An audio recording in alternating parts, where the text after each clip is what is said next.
Friday the 13th, Jason is back, but this time somebody's waiting.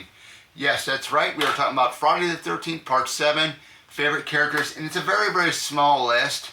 I thought about it, and I just thought about one other person. So the main three that I like the most are Tina, of course. Very, very. I think she's very attractive looking. Laura Park Lincoln is Tina. The telekinesis powers that she has, able to lift things with her mind. You're looking at something like maybe like X-Men here, you know, a little bit of it. This was the one that was originally supposed to be Freddy versus Jason, but Paramount New Line couldn't come to terms on stuff, so that's why we got Freddy versus Jason years later. The character I like of Tina, you know, I think it's very, very tragic that, you know, she didn't know at a young age her telekinesis powers, and she accidentally killed her father because her and her mother had an argument, and he hit his wife, Mrs. Shepard. So yeah, but it's something very, very tragic. I love the characters throughout the entire film. One of the best characters, I think. One of the more interesting ones. One of the ones that was able to go toe to toe with Jason, not physically, but you know, mentally, with, you know, the powers that she had, and being able to mess with Jason's mind. Because there's a scene in there when I believe Jason jumps right through the window of the teens that are partying.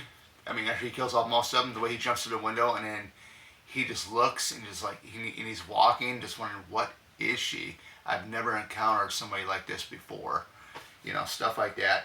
The other one I like is Nick. He is the one that introduces himself and welcomes Tina to the area.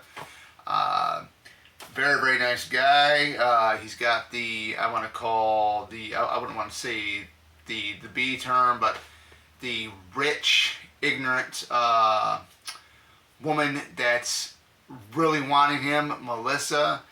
But, you know, Nick is the most, you know, down-to-earth guy, very, very likable, very, very reasonable. Is really, really interested in Tina, and it's, you know, with sincerity, nothing fake, no bets with his friends or this and that. Just very, very sincere. The other character I do like as well is Mrs. Shepard, played by Susan Blue. I know she's done a couple of, I know she's done voice acting as well. I know some people have criticized, oh, she's got a mullet. Well, women's, you know, back in the 80s, you get all different types of hairstyles. I mean, everybody's got different types of hairstyles you got. But I think Mrs. Shepard's hairstyle was fine. I had nothing wrong with it. I actually think she rocked it, and it looked good on her. You know, it's very, very sad that she met her demise to Jason.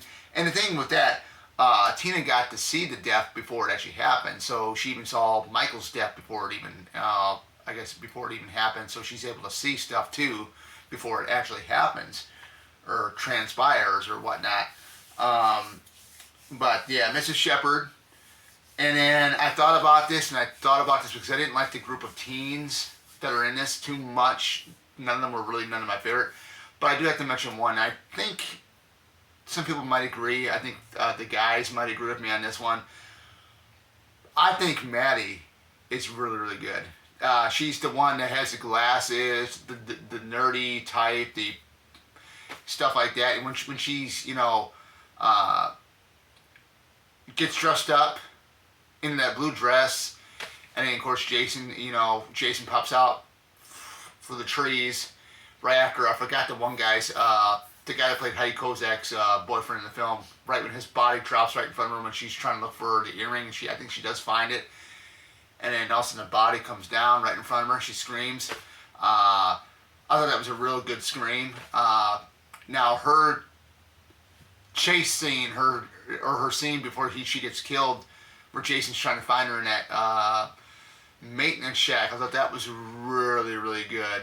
I mean, it was very, very eerie. There's one point where she peeks right through a crack of it, and Jason does see her, even though he's only got one eye. He looks at it right when the lightning cracks. You can see he's like this, like that. I thought that was really, really cool by Kane Hodder. But Maddie definitely is one of my favorites. So, not really much to say here. I mean, these are very, very quick videos that I'm doing with this stuff, guys. But yeah, that is it for Friday the 13th Part 7. So my favorites are Tina, Nick, Mrs. Shepard, and Maddie. Let me know in the comments which are your favorites from Friday the 13th Part 7. And tell me why. That'd be great to know. And I will see you guys back here again because we're going to be doing Friday the 13th Part 8, Jason Takes Manhattan.